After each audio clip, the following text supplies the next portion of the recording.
Nós estamos aqui mais uma vez para falarmos sobre saúde e desta feita vamos falar sobre uma patologia pouco frequente, mas que precisa de atenção para que os profissionais e a sociedade em geral saibam da existência dela. É a síndrome anticorpo antifosfolipídico. E para isso convidamos o nosso amigo médico, o Dr. Geone Bravo, que vai falar um bocadinho sobre esta síndrome. Boa tarde, Dr. Geone. Boa tarde, doutora Samira. Bem-vindo ao nosso programa. Muito obrigado. Então, antes de mais, anticorpo fosfolipídico, o que é isso, síndrome anticorpo fosfolipídico? Pode nos ajudar a entender assim com uma linguagem mais terra a terra? Síndrome de anticorpo antifosfolipídico faz parte do grupo de doenças autoimunes, que são as doenças que o próprio organismo forma anticorpos que atacam as células do próprio organismo. Ok. É uma doença caracterizada pela formação de trombos arteriais e venosos recorrentes, associado também a perdas gestacionais recorrentes e também com a presença de anticorpos antifosfolipídios persistentes. Esses vão formar praticamente a síndrome anticorpo antifosfolipídico. Ok, então é assim, é dizer que o corpo se ataca, não é? Formando coágulos. Sim. E esses coágulos podem ter repercussões no cérebro, no coração, no rim e até mesmo na questão do útero. É isso? Exatamente. Na síndrome antifosfolipídio, como o próprio organismo forma trombos, né, de forma autónoma, sem nenhum fator predisponente, Ok. os trombos formados podem se localizar em qualquer parte do nosso organismo. E, tendo isso, eles podem desenvolver quadros clínicos diversos. Propriamente não teremos um quadro clínico com um grupo de sintomas específicos associados à síndrome. Tem pacientes que têm perdas gestacionais ou abortos recorrentes. Isso para as mulheres grávidas, porque elas estão grávidas. Pacientes em idade jovem que têm AVCs inexplicáveis. AVC é a tal trombose, né? Trombose, que é chamada trombose. Muitas vezes os pacientes que têm infarto agudo de miocárdio ou ataque cardíaco, sim. E do nada, pacientes jovens, saudáveis e do nada desenvolvem uma morte súbita. De repente morreu de um ataque cardíaco. Exatamente. Okay. Também pacientes em que há formação de trombo a nível dos membros inferiores, sem fatores predisponentes também. São pacientes que podemos pensar nessa síndrome associada à pesquisa dos anticorpos específicos. Ok. Então, imagina uma mulher que de repente tem uma perna aumentada, do nada começou a aumentar de volume. Ou porque, por exemplo, é uma mulher que está sempre a perder os bebês. É uma abortadora recorrente. É assim que nós falamos nos termos médicos, mas é aquela mulher que está sempre a abortar. Então, essa mulher que está sempre a abortar e esse jovem que tem uma trombose súbita, a gente tem que pensar nessa síndrome que estamos a falar agora, como um diagnóstico também diferencial. Sim. Principalmente as mulheres, para entrarem para esse grupo de síndrome antifosfolipídico, tem que ser descartado todas as outras razões dos abortos que tiver tido. Nesses abortos tem que ser bem estudados para saber se foi uma causa fisiológica ou uma foi causa muito natural ou porque tem mesmo uma doença associada. E o grupo, assim, quem são as mulheres? Qual é a idade que essa mulher pode desenvolver e qual é o biotipo físico? Qual é a característica física dessa mulher? Como é que nós podemos identificar? Será que todas as mulheres magra, baixa, alta, gorda, todas elas com a idade dos 24 até os 50 podem desenvolver esse síndrome? Bem, é mais frequente em mulheres a partir dos 30 anos. Okay. A partir dos 30 anos. Agora, a questão do fisiotipo, o corpo da mulher, vai estar relacionado aos fatores que podem estar associados à própria síndrome. Os fatores protrombóticos, como a obesidade,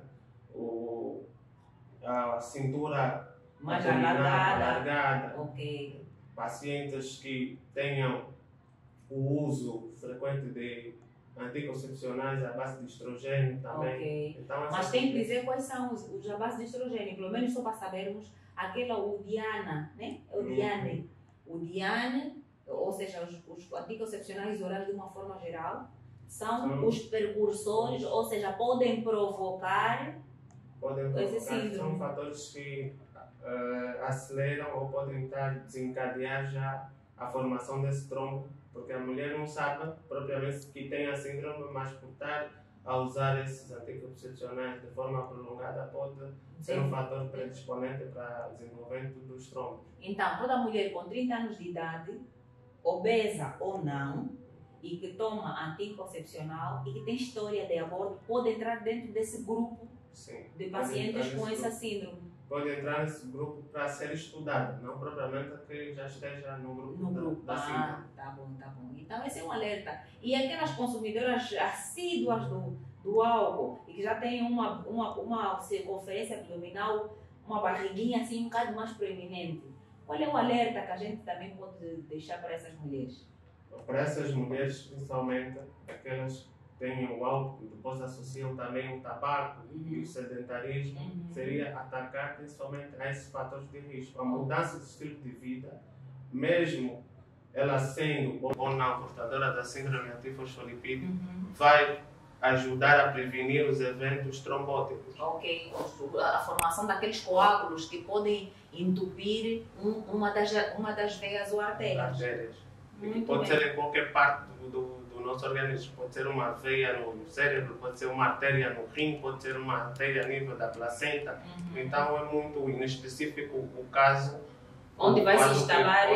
Vai se instalar ou seja, então, por exemplo, se o trombo se instala no cérebro, eu vou ter. Como é que vai ser o quadro clínico? Ou seja, como é que os sintomas vão aparecer? Imagina que o sintoma está ou seja, esse coágulo está na cabeça. Qual é a característica, assim, para ajudar lá o pessoal em casa para perceber? Como é que ele vai se apresentar? Normalmente os pacientes assim com um trombo cerebral podem ter perda de força motora, podem ter a perda de sensibilidade, podem ter a sensação de formigamento a nível de uma parte ou do próprio corpo, podem ter dificuldade na fala, dificuldade na visão. Isso vai depender propriamente de onde se localiza o próprio trombo e do nível da oclusão do próprio trombo, e vai definir o nível da lesão, e assim vai ser desencadeado o próprio quadro clínico, ou a clínica do doente. Os sintomas, na verdade, né? E, por exemplo, imagina que aquilo ocorreu no pulmão. Como é que o paciente, como é que eu lá em casa, não é? Eu vou conseguir ajudar a minha prima, minha sobrinha a identificar, não, aquilo pode ser um coágulo dentro do pulmão. Normalmente os pacientes com um coágulo pulmonar, né? Esses pacientes têm uma dispneia súbita ou uma falta de ar súbita sem um motivo, não fez exercício, não está num lugar com pouco oxigênio e de repente tem a falta de ar. E a coloração dos lábios também altera, né? Porque ele fica assim com uma cor mais escurinha dos lábios, né? Se bem que na raça negra às vezes é um bocado difícil, mas pronto, nós podemos até utilizar isso como evidência, né? Evidência. E no coração, qual é a clínica? Assim, qual é o sintoma que sim, bem mais gritante, que chama mesmo mais atenção? Normalmente, quando há um trombo a nível de uma artéria do coração, que nós chamamos de infarto. Por ter o trombo aí numa artéria, uma parte do coração não vai receber o sangue nem o oxigênio, então o coração começa a sofrer. O paciente vai ter uma dor tremenda a nível do tórax, normalmente a nível do próprio centro, e o paciente vai colocar a mão no peito por causa dessa dor tremenda, e pode estar associada também com a falta de ar, o cansaço fácil. E isso tudo vai falar a favor de um trombo a nível do coração. Então, o paciente fica com uma dor no peito, né? Essa dor pode localizar aqui, como o doutor disse, no peito. E há aqueles casos que também tem a dor ascendente, fica até aqui no lábio, na região da gengiva, ou até mesmo na região retroesternal. E pode até ter uma dor que refere até no próprio braço. Exatamente. Muito bem. A ver, então temos aqui muita coisa para ir buscar. E um pouco assim a nível renal, só para a gente ir já adiantando, e no rim, como é que o paciente iria se apresentar? Assim, muito rapidamente. Também teria dor, será? Não propriamente. Ok, mas sintomas eram mais sintomas relacionados ao sistema urinário. Ok. Se ter um trombo, aí a função renal também vai ficar diminuída. Okay. Então a produção de urina também baixa. Então vão ser pacientes que vão começar a perder a quantidade de urina de forma progressiva. Ok. E depois é a morte, né? Ou seja, a própria falência renal. Ou seja, falência renal, estamos aqui a dizer, o rim vai parar de funcionar. Exatamente. E para as mulheres, pronto, as mulheres que estão grávidas, como é que haveríamos de identificar? É aquela mulher, como é que ela vai se apresentar, por exemplo? Com um sintoma de provável, né? Desse síndrome. Como é que ela iria se apresentar? Nas mulheres, a síndrome pode estar associada em situações já conhecidas, em que passa despercebida muitas das vezes, porque focamos nessas situações. Sim. Pacientes que apresentam pré-eclâmpsia ou eclâmpsia sem uma causa bem detalhada. De repente, a paciente tem uma pré-eclâmpsia ou uma eclâmpsia.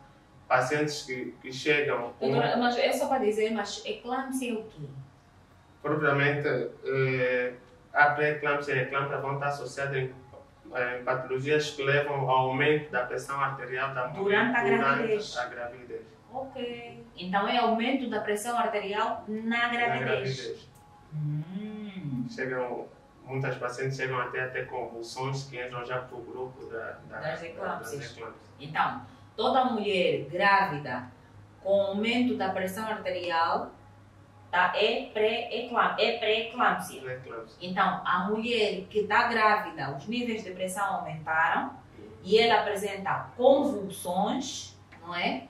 É eclâmpsia. Ok, tá bem. E então, essa mulher com esse quadro clínico, a tendência é perder o bebê, porque quando os níveis de pressão aumentam, os vasos também ficam todos comprometidos, ou não? Exatamente, mas na síndrome antifosfolipídio vai estar relacionada propriamente à insuficiência placentária. Okay. Por causa do trombo que se forma, pode estar aquele então, nível também. O coágulo entope as artérias da placenta. Pode entupir as artérias da placenta e fazer com que o próprio feto também não receba o sangue e os nutrientes. E isso vai levar muitas das vezes a casos de abortos recorrentes, perdas fetais, que não tem uma explicação bem detalhada. ATT aos obstetras, mulher com abortos recorrentes é um alerta para este síndrome. Então vamos ficar aqui bem atentos no banco de urgência e nas consultas pré-natais. E agora eu estou na comunidade, estou lá na comunidade lá do Mundial, por exemplo. Lá não tem nenhum laboratório para identificar. Como é que eu vou conseguir orientar aquelas parteiras e a comunidade no geral, que vivem lá próximo, que elas podem identificar essa patologia? Quais são os sintomas associados, não é? Ou seja, quais são os fatores de risco, onde eu devo trabalhar como médica de família para diminuir o impacto dessa doença nessas mulheres que já são identificadas? Acredito eu que, como médico de família, numa comunidade com poucas condições, o ideal seria trabalhar principalmente na anamnese detalhada das próprias pacientes. Pacientes que chegaram ao centro ou ao posto de saúde, que já tenham história de aborto, história de trombose a nível dos membros inferiores, não só ela, mas se calhar na família, então já podemos pensar em alguma doença com um fator genético associado, que não é tão grande na síndrome antifosfolipídio, mas tem um fator genético sim associado.